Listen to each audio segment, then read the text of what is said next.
Hey, what does that gun, the CZ75 SP01 Tactical, have in common with a blue box Sar Arms? Well, I'm about to tell you. How you guys doing? Joe here.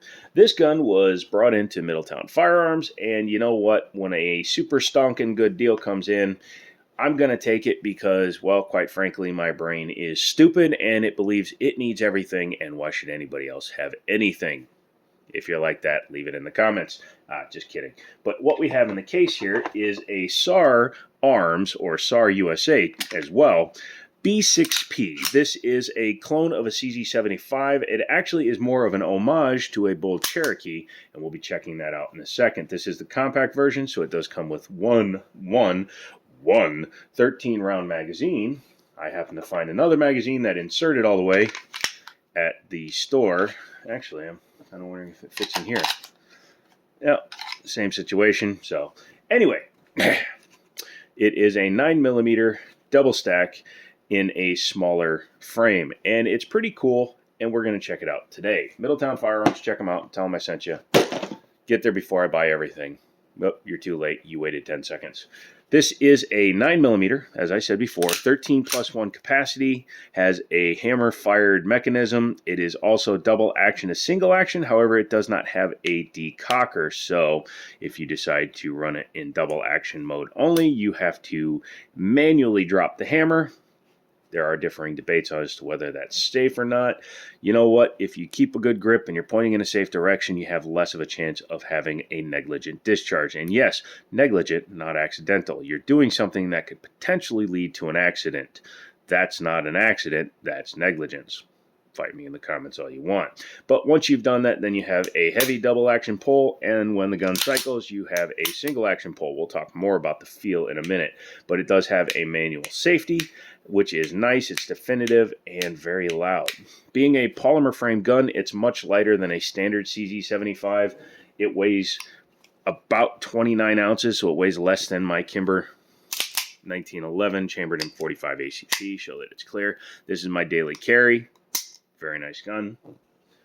Why does he bring it out? Shut up and sit in the corner. Has 3-dot sights on it. They are pretty rudimentary, but as you can see, they are very much, at least the rear, are standard CZ75 style. This one, I don't know if that's a roll pin. Appears to be. Yeah, it is a roll pin holding the front sight in. Usable sights if you need to. I'm going to go to the range with this one. This will join the TH40 in the roster, but as you can see, it does have a pretty easy to pick up picture. That front sight is extremely wide, though. It completely fills the rear sight. Not sure how I feel about that. I'll try shooting it the way it is, and then if I hate it, I'll black out the rear sights, or maybe even file them out a little bit so that I can get more windage around the front sight. The polymer grip area is slightly textured on the front and the rear, but the sides are extremely smooth. So I would change that, put some skate tape on it, or maybe even just kind of trace in there and silicone carbide just the inserts.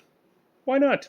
As you can see, made in Turkey since 1880, although it's modeled after a gun that came out 100 years later. Something sus. Has a very similar style trigger to a CZ75. However, it has super sharp edges. I am going to be filing those down because, my God, I cut my ham this morning for my breakfast. Ham. Cut it because sharp. Come on, guys. Get with it. Has rear slide serrations, nothing on the front, very common on a 75 style gun. Has the Browning style cut on the front. The barrel protrudes, my dudes. Sticks out just a little bit, and you can see the guide rod is metal on this one. Has a larger ejection port than a standard 75. Standard 75s, real 75s, have a ovoid shape cutout. This one is more of a 1911 style cutout. External extractor, as you said, hammer fire, does have an integrated beaver tail on it. Looks very similar in basic design to a CZ75, but again, it more closely imitates a Bull Cherokee. Google one. You'll see exactly what I'm talking about. Overall feel in the hand is not bad. It's a little bit short here, being a compact gun, but the single mag it comes with at least has a finger extension, allowing you to get a full grip. That actually feels really nice. I wish I had the full size, but beggars can't be choosers when it comes to guns that walk in the door. Only 13-round capacity. However, I found this 15 rounder in the store, and it seems to lock in. The follower design is slightly different, but it does seem to be feeding at the right angle, so we'll see if that one works. But on a kind of a guess, since it was a 75 clone, I grabbed one of my CZ75 mags, and this is a 16 rounder. As you can see, it fits flush, which that's the only annoying thing. I guess I could swap out the base pads and get a little bit of, still not long enough. But that works and drops free, as well as the 18 rounders out of my 01 Tactical. Again, the problem is you lose your finger kind of placement. It does have cuts on the side here, so if you need to strip out the magazine, you can do it without it tearing up your hands when you're pinching and loading in. So that's nice. But it's nice that my standard CZ75 mags swap in. I got these with the BD a while back. I got rid of the BD because I have the Tactical. So who needs BD when you have SP01? Has a very large trigger guard, larger than a CZ75, at least in length. This one is quite large in depth, kind of weird.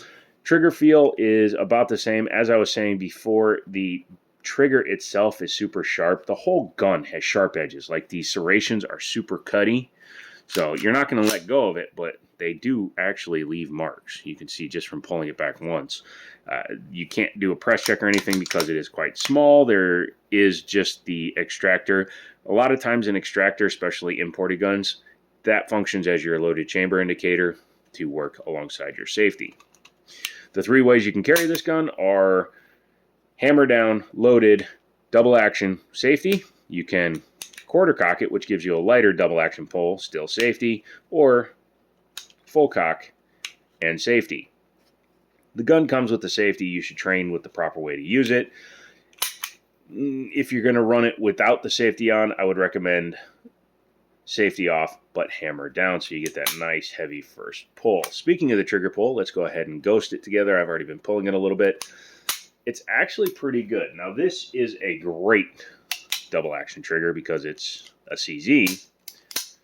Comes in at just under 8 pounds on my gauge, but this one is no slouch. This one comes in probably close to 9.5 pounds, but it's not a bad 9.5 pounds. You can see you just pull straight through. There's really no stacking, and even in quarter, you just come back and it goes. The pull starts pretty fast. There's a little bit of take up, but you can actually feel it moving the trigger bar, and then it just goes, and goes. Once you have fired, ow, slick and hurt, owie. Yeah, I'm a grown man that said owie on camera, and he's not taking it out. Once it cycles and goes into single action, it resets back here, which is very short with minimal take up, and drops really nice.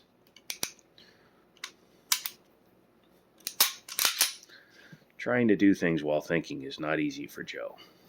Resets right there. It's audible and tactile, and it goes. Man, that sucks. I hate that this is not grippy at all. Oh, well. Do you want to take her apart? I mean, the boy's been talking for like 8 minutes, so I think we should take it apart. In order to do that, obviously, we're going to safety check it. I'm going to put this down because I don't know how dirty this gun is inside. I think I took the top off once, but I don't remember what's going on with it. So while I'm doing that, don't forget to get subscribed, member, super thanks, all that good stuff. Thank you. But what you want to do on a CZ is, number one, I'm going to pull the trigger down to there because I'm going to run it to quarter cock. I call it quarter cock because it's only 25% of the way back, but other people call it half cock. Because you will notice on a lot of CZs, they have a line right there with 2 dots. CZ, standard CZ, has a line back there. But that's your takedown number area. Unlike a 1911, which has a very defined spot up here on the slide, these have to come not nearly as much. I'm going to use this hand just because you have to push out this slide lock with something that is a little bit stronger than your fingers because you can see how big it is. It's quite stiff, but once you've done it, you can just yerf it out. Yeah, he said yerf it out. And set that down, and then you can just pull the slide off. Hammer fired, you don't have to pull the trigger. Yeah, it's not too bad in there. Non-captive guide rod, keep that in mind. It does have 2 springs, which probably helps with a little bit of recoil mitigation. I appreciate that. Barrel then drops out, and as you can see, it uses the standard locking lugs. Oop, it's a little dirtier than I thought. Let's go ahead and grab something to clean that with. We'll use paper towel because that's an approved gun cleaning item, right? Has a very, very nice polished gun, or nice polished barrel and ramp, so I'm assuming that as long as you keep it clean, it should feed everything. No need to polish it out. But yeah, not bad. The twist appears to be a pretty standard one. I was going to guess at the number of lands and grooves, but no, I don't want to. Has a cam style non-swinging link down there and the double lug up top. Not bad. 4-inch barrel, not terrible, not terrible. As you can see, it has a steel guide rod, which is nice for a cheap gun. The vaunted inverted rails, there you can very much see how much it looks like a CZ. Hammer back here, so that hits your firing pin and shoots forward. It does have a firing pin block because it does have a safety, and it is a requirement for a lot of companies nowadays to put that in there because they want their people to be safe. Looking at the frame with this off, it really does look like a Bull Cherokee. You can see it has metal blocks here for the locking block. It has metal inserts for the rails, so it's not a full internal rail design like a, well, I'm going to pop the bottom off even though I don't really have to because it's two separate guns, but you can see the internal rails on my 01, which needs to be cleaned because I took it to the range yesterday, are full metal all the way back, just out of curiosity. Yeah. That would have been funny. Well, that was kind of funny as it is. Let's see if this one actually works. Ha! Ha ha! You can put a comp on it. Look, Ma, I made a stupid gun. But yeah, it's kind of cool though. This does aid in stability of the firearm. It does nothing for the bore axis, despite what your grandma and the FUD down the street that still calls them clip says. This is a standard bore over trigger height. It's just appearing to be lower. It's like those optical illusions. Which line is longer? Neither, Grandpa. They're both the same. And get out of my house. I'm in the middle of dinner. Don't kick your grandfather out when you're in the middle of dinner. It's rude. So anyways, you will see there's a little bit of a notch down here in the front of the lock block, or not the block, but the cam block. Just kind of set your guide rod down in there, making sure that the guide rod is horizontal. Then you can bring your gun back. I like to bring the hammer all the way back at this point because it's going to aid in the reassembly. And then you can pull the gun back, come back to the two dots that were right there. Take your pino, start it in there, and push like your mother told you to.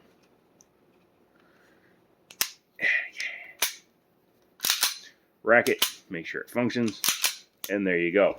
So that is the Sar Arms. I want to say Sar USA. It is technically Sar USA, but that is the Sar Arms B6M chambered in 9mm. How does it shoot? Well, we'll have to take it out to the range and see. It's a lightweight, small, compact 9mm, so I'm assuming I'm not going to like it, but who knows? Maybe it'll surprise me, and we will fall in love with another Sar product. You'll notice I don't really badmouth Sar products. They're actually pretty good across the board. I've had great results with almost every Sar I've ever owned.